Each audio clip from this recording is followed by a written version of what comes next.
안녕하세요. 저는 올해 55살 가까이 된 여자이고 이제 할머니가 되어갑니다. 저는 얼마 전 남편과 이혼을 하게 되었는데 지금 생각해보면 정말 제가 왜 그렇게 바보 같았는지 이해가 가질 않네요. 그래도 지금은 마음 한켠이 후련합니다. 저는 남편과 결혼을 하고 자식들을 다 키우고 결혼까지 시키고 난 후 둘이서 오붓하게 노후 생활을 보내고 있었어요. 남편도 퇴직을 했고 저도 일을 하지 않아서 자식들이 주는 용돈과 퇴직금으로 하루하루를 평화롭게 지내고 있었죠. 처음에는 하루 종일 먹고 자면서 노는 것이 마냥 행복한 일인 줄 알았지만 이것도 계속하니 너무 지루하고 따분하더군요.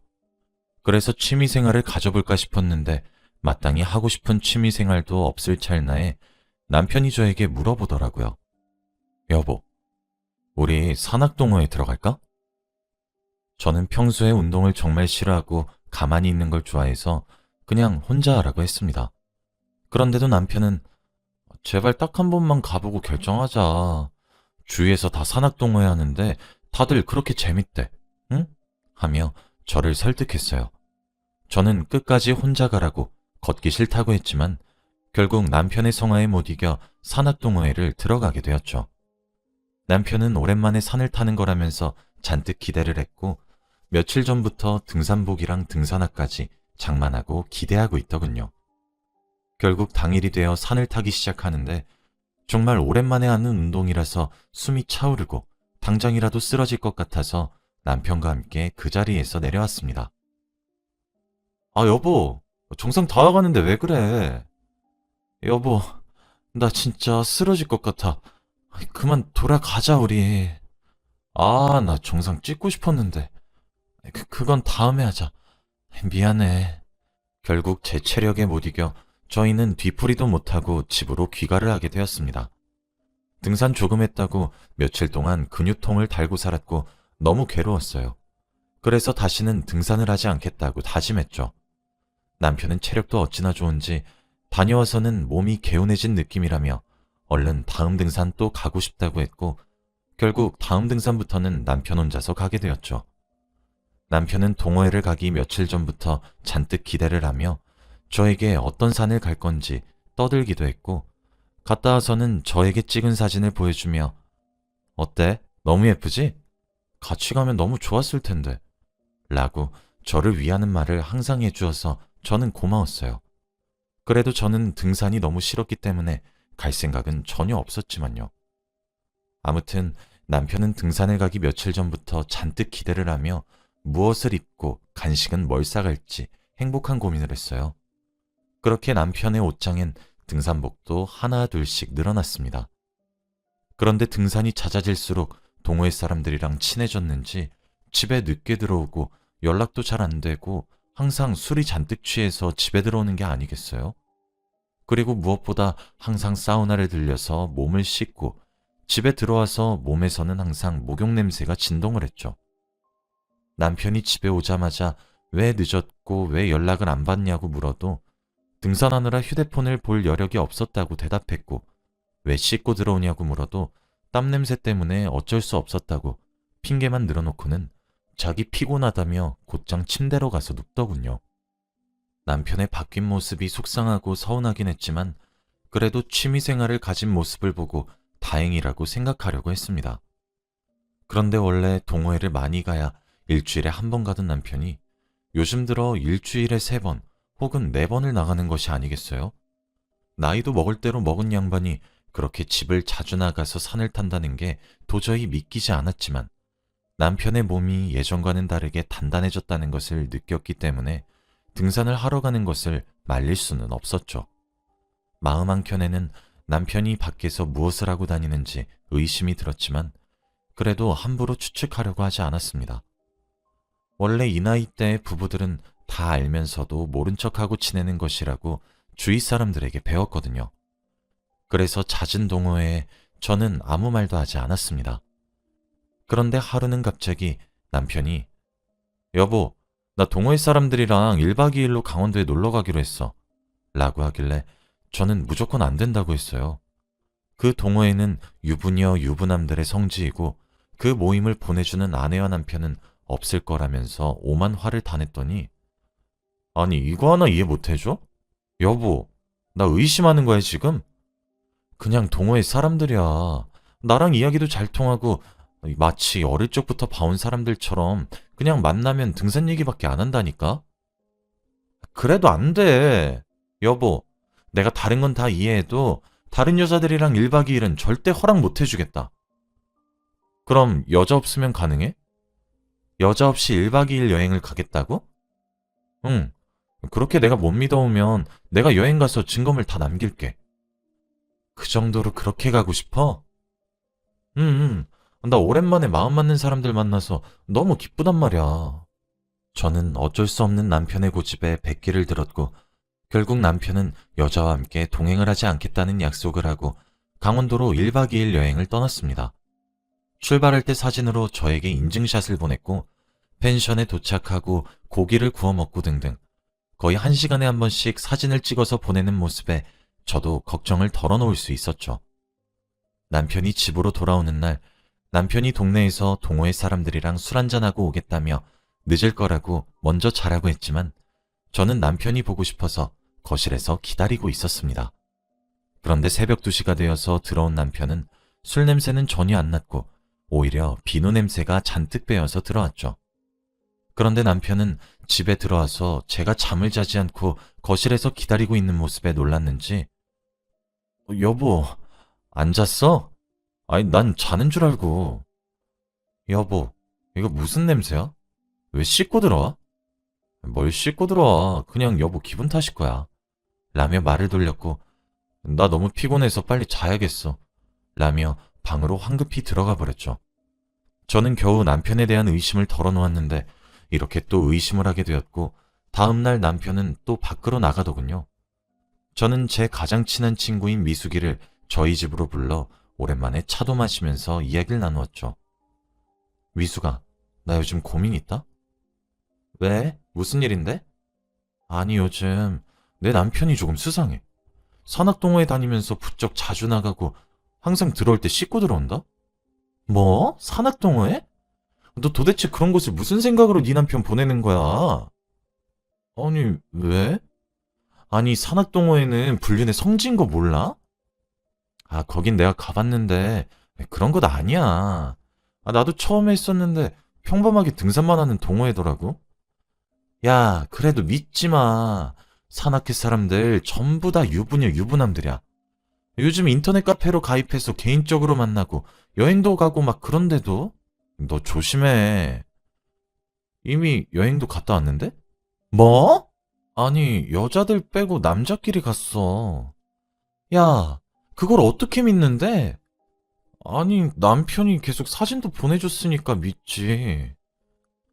저는 남편이 강원도로 여행 갔을 때 보내준 사진들을 미숙이에게 당당히 보여주며 아무 일도 없었다고 말했죠. 그런데 미숙이가 사진을 보고 멈칫하더군요. 잠시만. 근데 테이블에 왜 젓가락이 6개야? 왜 이렇게 많아? 라고 하면서요. 저는 당황스러웠어요. 에이, 술 취하면 젓가락은 자주 떨어뜨리니까 많이 놔뒀겠지. 라고 대꾸했지만 제 머릿속은 이미 혼란스러웠죠. 그래도 미숙이는 계속 의심을 하며 결국엔 남편 보고 동호회 그만두게 하라고 했습니다. 저는 미숙이가 젓가락 개수를 발견한 순간부터 계속 의심했지만 그래도 남편에게 물어보지 않았어요. 그냥 대뜸 남편이 오자마자 여보, 산악동호회 그만두면 안 돼? 요즘 여보가 거기 가입한 이후로 나랑 같이 있는 시간이 부쩍 줄어든 것 같아서 라고 했어요. 갑자기? 이미 나 거기에 너무 적응해서 그만두긴 힘들 것 같은데. 또 나 의심하는 거지. 이젠 지긋지긋하다. 아니, 그게 아니라 하나밖에 없는 남편이 평생 동안 집안을 위해서 일을 하고 이제 드디어 퇴직하고 쉬려고 취미생활 좀 가져보겠다는데 도대체 왜 이렇게 반대해? 내가 만약 여보였으면 절대 반대 안 해. 아니, 차라리 가라고 등 떠밀 판이야. 왜 이렇게 날 이해 못 해줘? 라며 오히려 저에게 화를 내었죠. 저는 너무 화를 내고 동호회에 대한 애정이 깊은 남편을 말릴 수 없었기에 남편에게 그만두라고 하는 것을 멈추고 다음날 미숙이에게 연락을 하였습니다. 미숙아, 나 뭐 하나만 부탁해도 될까? 응? 뭔데? 남편이 내가 아무리 동호회 그만두라고 해도 말을 안 들어서 그런데. 아니, 대체 왜 그러는 거래? 뭘 숨기고 있는 게 확실하다니까? 미수가, 그래서 말인데, 혹시 내 남편 모르게 남편이 가입한 동호회에 들어가서 남편이 도대체 뭐하고 지내는지 알아봐 줄 수 있어? 미숙이는 제 부탁에 흔쾌히 허락했죠. 저와 미숙이는 정말 친한 사이지만 최근에 친해진 사이라서 남편은 제가 미숙이와 친한 사실을 전혀 몰라요. 요즘 남편과 대화할 시간도 없어서 미숙이란 이름도 모르고요. 그래서 미숙이가 동호회에 가입을 한 후 저에게 남편이 무엇을 하고 다니는지 가르쳐 주기로 했죠. 처음 동호회를 마치고 미숙이가 저에게 전화가 왔어요. 그래, 미숙아, 어때? 여자 있지? 아니? 네 남편 그냥 성실하게 등산만 하고 뒤풀이 가고 그냥 끝이야. 여자들한테 딱히 꼬리치는 것도 없어. 의심 안 해도 되겠다, 야. 라고 하더군요. 저의 가장 친한 친구가 그렇게 말해주니까 저는 정말 안심이 되었고 남편을 의심하지 않기로 결심했습니다. 그렇게 남편은 평소와 같이 동호회에도 자주 나갔고 개인적으로 동호회 사람들도 자주 만났죠. 그래서 저는 혼자 있는 시간이 많아져서 미숙이를 집으로 초대했지만 미숙이도 동호회 때문에 바쁘다며 거절을 하더군요. 그러면서 야, 근데 네 남편 너무 재밌다. 여기서 아주 인기쟁이야. 야, 너 이런 남자랑 결혼해서 너무 부럽다. 라며 제 남편의 자랑을 저에게 하면서 남편과 등산도 같이 가고 뒤풀이도 같이 하면서 친분을 쌓은 모양이더군요. 그래도 저는 친한 친구가 그런 곳에서 남편을 봐주고 있으니 안심이 되었고 남편이 동호회를 간다고 하면 미숙이도 가? 라고 물었어요. 미숙이도 간다고 해야 저도 보내주게 될 정도로 그만큼 미숙이를 많이 믿었습니다. 그렇게 몇 주가 지나고 저는 평소처럼 집안일을 하면서 빨래를 하기 위해 남편의 옷을 뒤적뒤적거리고 있었는데 무언가 집히더군요. 그런데 그건 다름이 아니라 여자 립스틱이었습니다. 당연히 제가 쓰는 립스틱은 아니었고 사용감이 보이는 립스틱이라 저에게 선물하려고 사온 립스틱처럼 보이지 않았죠. 저는 이 립스틱의 정체를 알아내기 위해 제가 가지고 있기로 했고 남편에게 물어보기 전에 핑곗거리를 댈 수 없게 그 립스틱의 주인을 찾기로 했습니다. 립스틱을 발견한 후부터는 남편이 밖에서 뭘 하고 다니는지 대충 예상이 되었고 저도 더 이상 제가 의심을 한다는 티를 내지 않기로 했죠. 저번에도 비슷한 경험이 있어서 이번에는 타격이 크지 않았기 때문에 저는 이혼을 해도 괜찮았고 위자료라도 받자라는 마음으로 임했습니다. 저는 미숙이에게 전화를 걸어 미숙아, 나 요즘 고민 있어 라고 했고 아 진짜? 근데 어쩌지? 내가 요즘 너무 바빠서 미안해. 다음에 얘기해 줄 수 있을까?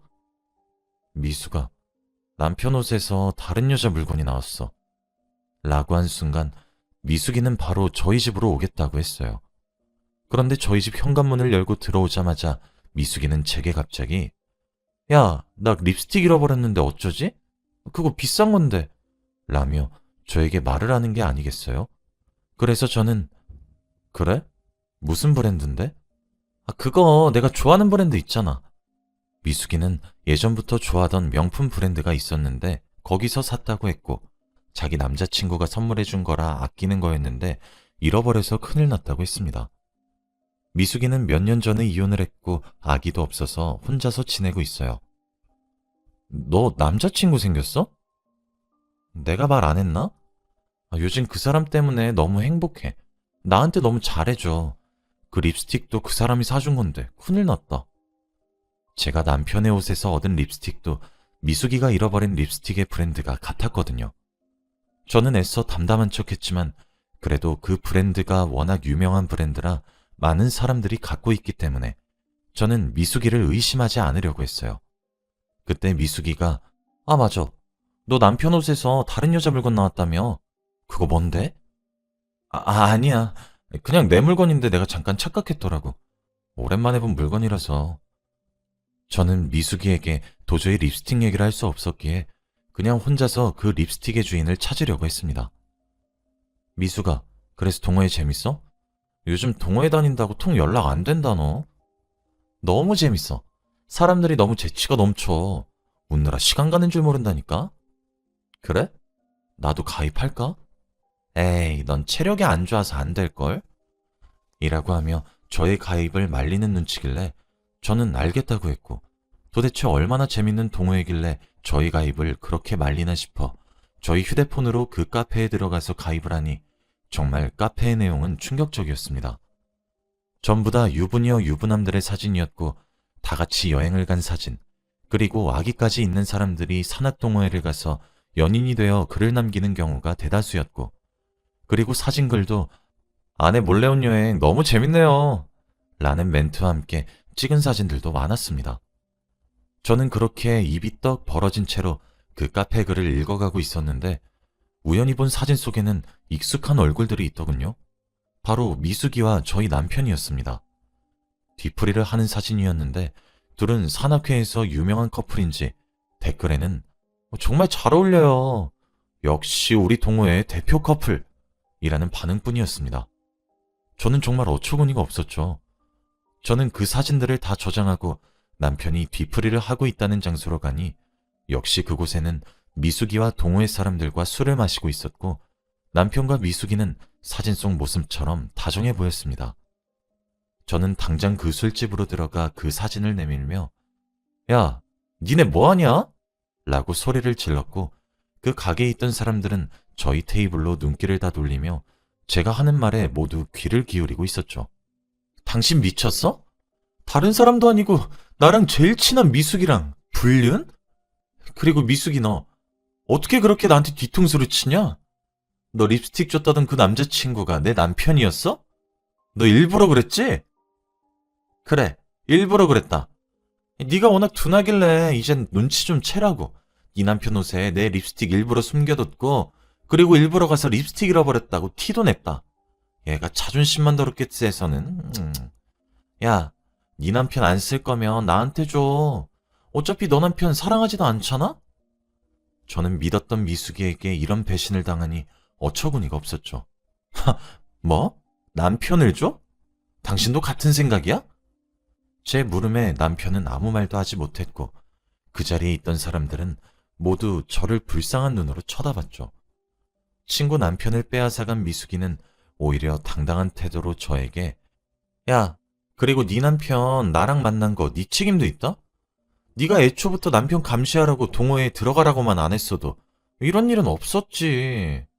그냥 네 남편 만나라고 네가 등 떠민 셈이야.